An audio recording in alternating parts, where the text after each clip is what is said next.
Let me ask you something most people never dare to confront.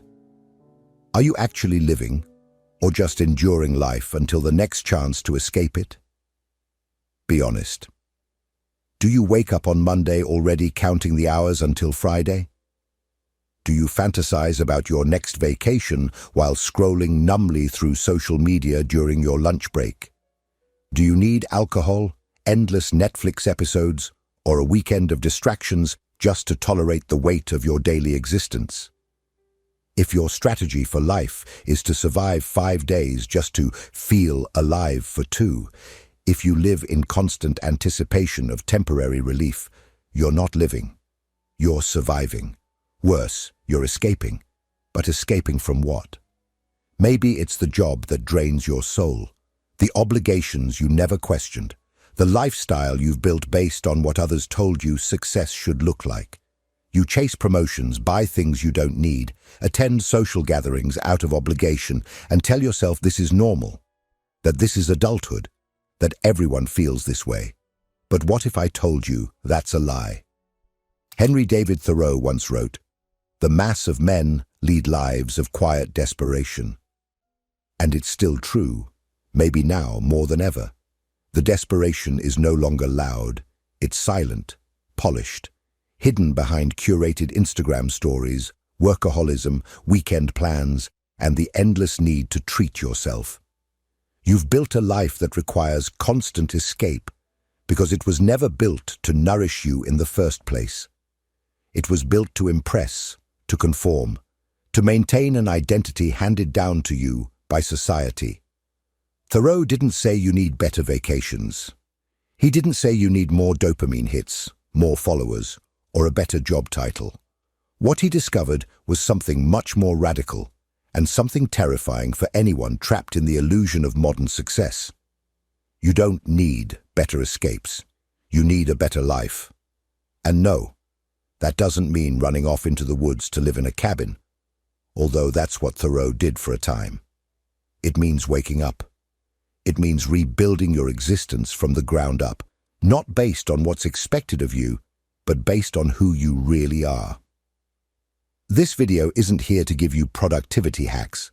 It's not about optimizing your 9 to 5 or finding the best meditation app.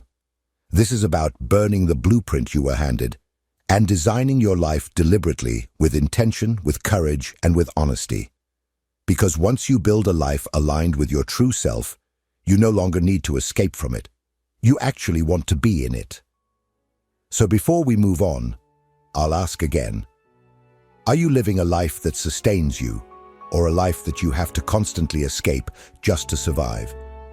If you're ready to face the truth and do something about it, keep watching. This won't be easy, but it might just save your life. We've been sold a dream, a carefully constructed fantasy packaged as success.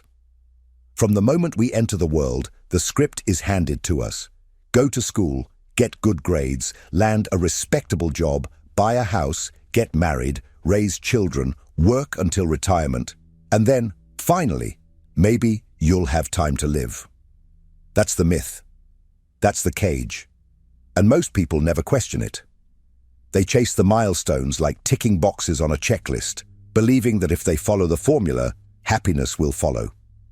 But what happens when you reach the end of the checklist and still feel hollow inside? What happens when you've got the career, the car, the home, the accolades, and yet every Sunday night feels like a slow-motion panic attack? What happens when the life you worked so hard to build still requires constant escape? Thoreau saw this over a century ago, and he called it out with brutal honesty. He wrote, "Most men lead lives of quiet desperation and go to the grave with the song still in them." Think about that. A life so consumed by duty, routine, and unexamined ambition that the soul never gets a chance to sing. That's not success. That's spiritual suffocation. Society tells you success is external. It's about acquisition, what you own, how you appear, the image you project. But real fulfillment isn't found in accumulation. It's found in alignment.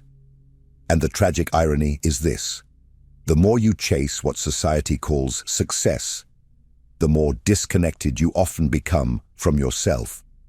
How many people do you know who have the perfect life on paper, yet are exhausted, anxious, and addicted to distractions? How many high achievers quietly admit, "I thought having all this would make me happy, but it didn't"? You've been conditioned to believe that life is a ladder you must climb, but no one tells you what's at the top. You sacrifice your health, your joy, your creativity, and your relationships just to reach a destination that might not even exist.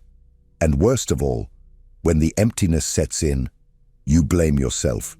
You think you're broken because you're not happy with what others told you should fulfill you. But you're not broken. The model is. You were never meant to live by someone else's definition of success. The reason you feel like escaping all the time isn't because you're lazy, ungrateful, or weak. It's because you've been chasing a life that doesn't fit you. You're living a story that was written for someone else.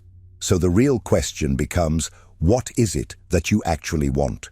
Not what your parents wanted, not what your friends admire, not what society celebrates, but what ignites something real inside you. Because until you start living according to that, you'll always feel the need to escape. And that brings us to the next layer of truth. The reason why the urge to escape feels so constant is because the very foundation of your life was never truly yours to begin with. Let's dive into that. If this content is making sense to you, click the subscribe button and subscribe to the channel. Thank you for your support. Let's get brutally honest for a moment. If you constantly find yourself reaching for distractions, scrolling, binge-watching, drinking, overworking, fantasizing about the weekend or the next vacation, you're not just relaxing, you're running. You're trying to numb yourself from something deeper. And here's the truth that most people can't stomach. The need to constantly escape is not a personal flaw. It's a symptom of a life that was never truly chosen, only inherited. Thoreau said, "The cost of a thing is the amount of what I will call life which is required to be exchanged for it." Most people are paying with their lives for things they don't even want. They've built entire identities around expectations they never questioned, careers that don't inspire them, relationships that drain them, obligations that suffocate them, and then they wonder why they feel exhausted, anxious, and desperate for relief. So let's look at why this happens. Why does your day-to-day existence feel like a prison you need to escape from? You accepted a prefabricated life. Most people are living a second-hand existence. They never paused long enough to ask, "Do I actually want this?" Instead, they adopted the standard blueprint: go to college, get a job, climb the ladder, settle down. But that blueprint was never designed with you in mind.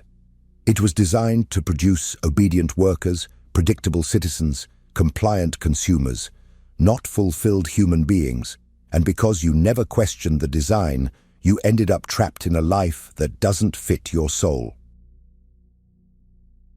You've confused means with ends. You work to make money, to buy things, to feel comfort, to maybe one day live the life you actually want. But that one day never comes. You're stuck in a loop. Work to maintain the life that requires you to keep working.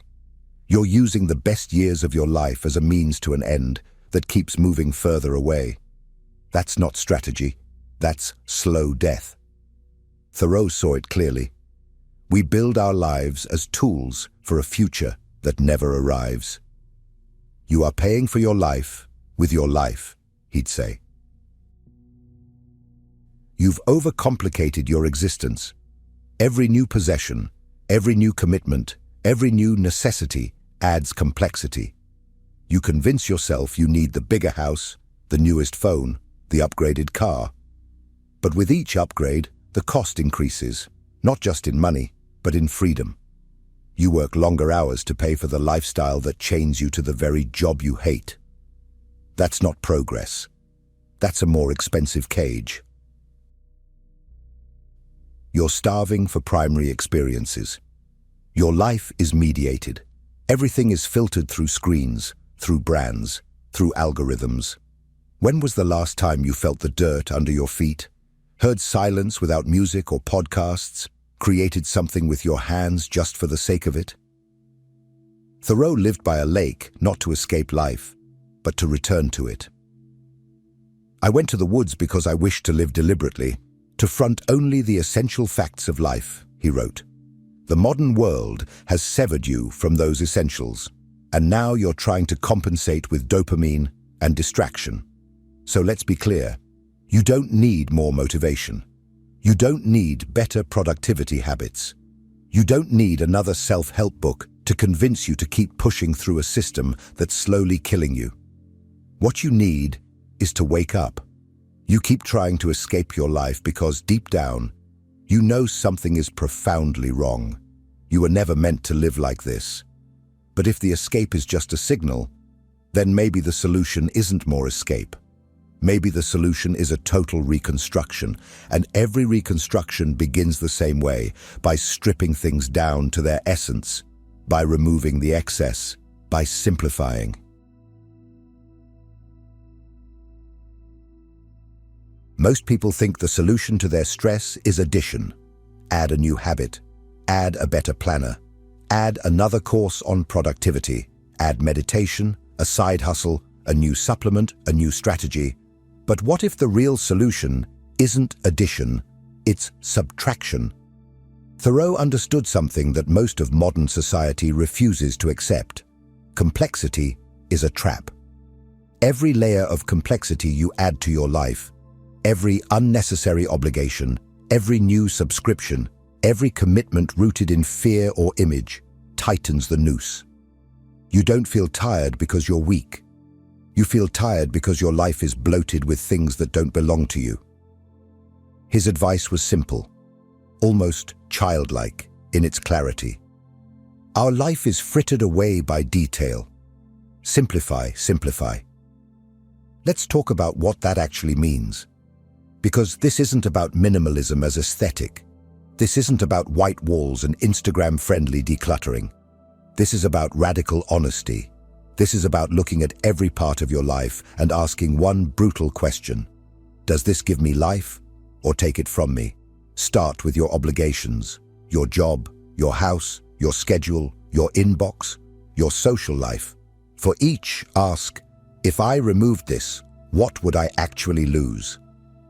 Am I keeping this out of fear, guilt, or social expectation?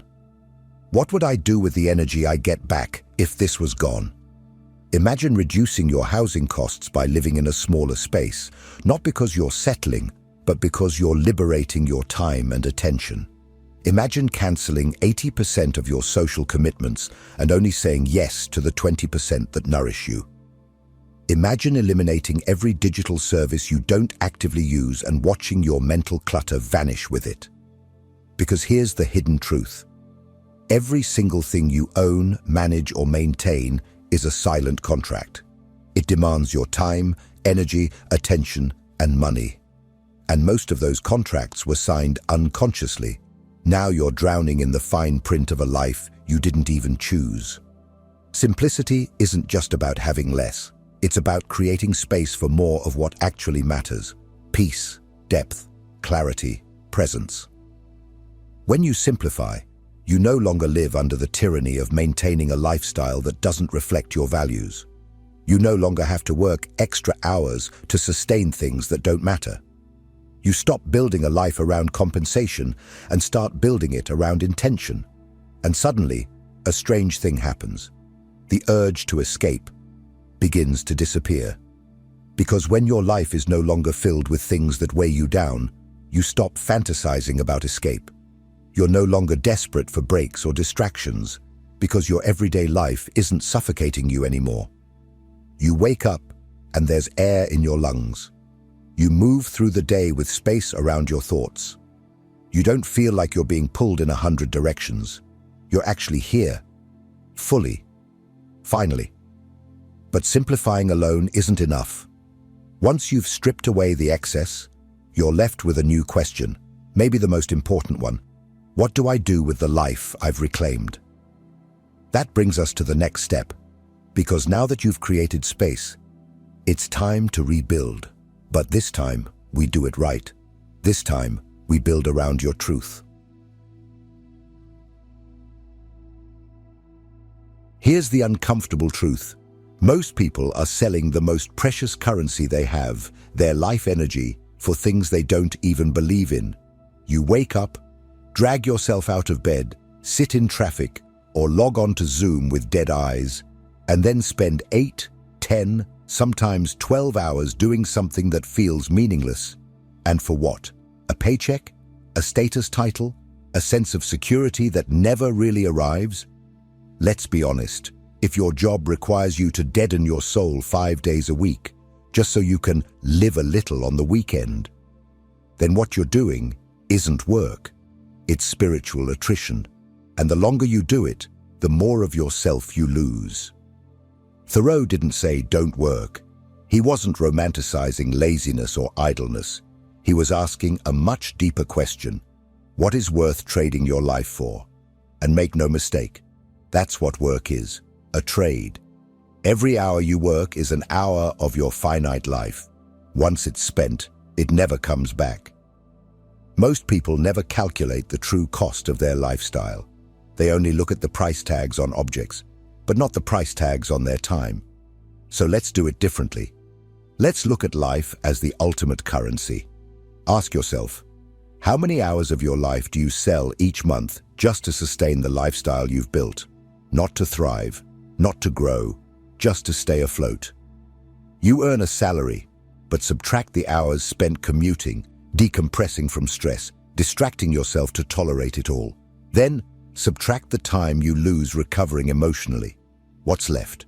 What is your actual hourly life rate? And once you know that, look around. Every item you buy, every luxury you indulge in, ask, how many hours of my life did this cost me? Was it worth it? That's how Thoreau lived. He worked only as much as he needed to sustain his modest needs. And with the rest of his time, he observed, he wrote, he walked through the woods. He existed fully. His wealth wasn't in money, it was in unclaimed time. Now ask yourself, what would your life look like if you structured your work around your values instead of your fears? What would you do if you didn't have to prove anything to anyone? Would you still be in the same job? Would you work the same hours? Would you even stay in the same industry? If your job is draining you, it's not just about switching careers, it's about shifting orientation. You don't need to leap into some fantasy vocation. Start by recalibrating. What kind of work feels honest? What kind of work doesn't make you feel like you're shrinking inside? What would you need to live with less so that you can work with more integrity? The lie you've been told is that you must suffer now to someday enjoy life. But that someday often never comes. Most people work decades chasing an imagined freedom they never reach, because by the time they do, they've forgotten how to live. So let's change the question. Don't ask, how much can I earn? Ask, how much do I actually need to live well? Don't ask, what job will give me the most money? Ask, what work is worth my life? And when you align your work with your values, everything shifts. You're no longer escaping from your life. You're pouring your energy into something that feels true. And that changes everything. But work is only one piece. It's a major one, but not the whole picture. Because once you reclaim your time and align your efforts, the next step is to fill that reclaimed space with something nourishing, something real, something human. If what you're hearing resonates with you, you'll find real value in my ebooks. Beyond the Shadow breaks down Jung's core ideas, while Dialogues with the Unconscious gives you a 30-day path to apply them in your life. Both are linked in the pinned comment. So you've simplified, you've questioned the script, you've started aligning your work with what actually matters to you. But now what? This is where most people get lost. They remove the noise, and are left with silence. And silence, for those unaccustomed to it, can be terrifying. Why? Because we've forgotten how to be. Not perform, not produce, not distract ourselves, just be human. You see, one of the greatest tragedies of modern life is that we've become strangers to the very experiences that once defined our humanity. We've replaced reality with simulation, connection with convenience, creation with consumption, presence with performance. Thoreau didn't retreat to the woods because he hated people or wanted to live like a hermit. He went because he understood that life, real life, was being lost in the chaos of society. He craved what he called essential facts, the raw, unmediated experiences that nourish the human spirit at its core. And if you're honest, you've felt this loss too.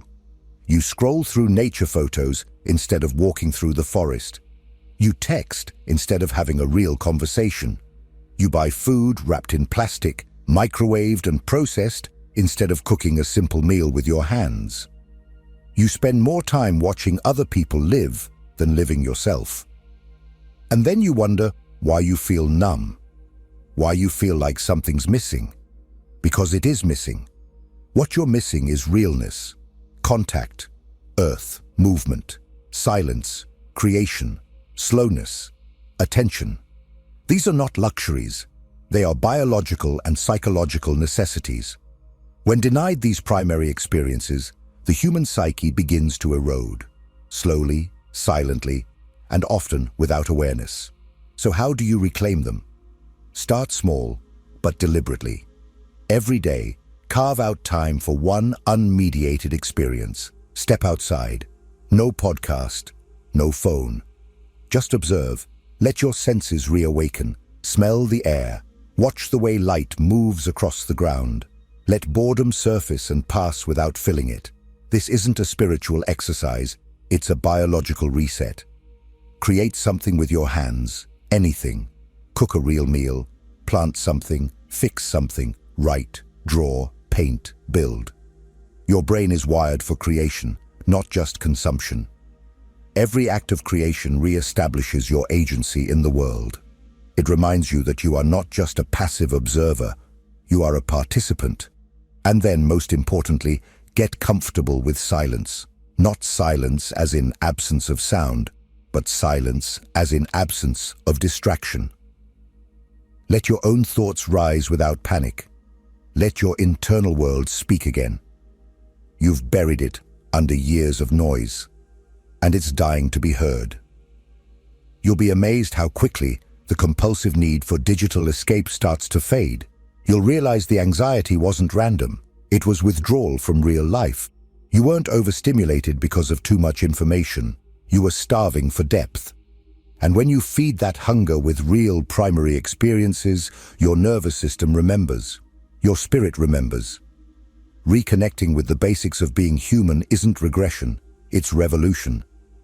But there's still one final trap most people fall into. Even after simplifying, even after reconnecting with what matters. It's the most powerful and invisible force, keeping you trapped in a life you don't want, the pressure to conform. Even when your soul is screaming for freedom, there's a voice in the back of your head whispering, "What will people think?" And that's exactly what we'll confront next. Let's stop pretending you can do everything right, simplify your life, reconnect with nature, align your work with your values, and still feel an invisible pressure weighing on your chest. That pressure? It's not coming from your job, your schedule, or even your responsibilities. It's coming from them, the silent expectations of others. The social script, the unspoken rules etched into your psyche since childhood. Be normal, be productive, be responsible, be impressive. Don't stray too far from the path. Don't question too loudly. Don't live too differently. And whatever you do, don't make anyone uncomfortable with your choices. This is the final chain, the one most people never break. You were trained, like all of us, to seek approval, to measure your worth through the eyes of your family, your peers, your culture. Even when you know a certain path is killing your spirit, you hesitate to leave it. Not because you're weak, but because you've been conditioned to equate acceptance with safety. And the thought of being judged, rejected, or misunderstood feels like a threat to your very survival. But here's what Thoreau knew. Conformity is the most dangerous prison, because it disguises itself as belonging. He said, if a man does not keep pace with his companions, perhaps it is because he hears a different drummer. Let him step to the music which he hears, however measured or far away. The question is, are you brave enough to step to your music even when no one else hears it? To live deliberately means to reject automatic living. It means to question every should you inherited, every social norm that never asked for your consent. It means looking at the life you're expected to live and asking, who gave me this script? And why the hell am I still following it? Do you want the prestigious career? Or do you just want your parents to be proud? Do you want the house, the car, the status? Or are you just afraid of seeming like a failure? Do you want the traditional path? Or are you just scared of being alone on your own? Here's the hard truth. If you try to live a life that everyone approves of, you will never live a life that feels true to you.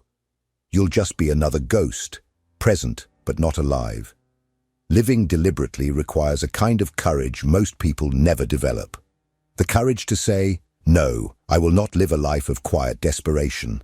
No, I will not sacrifice my authenticity for applause. No, I will not escape into distractions just to tolerate a reality I didn't choose.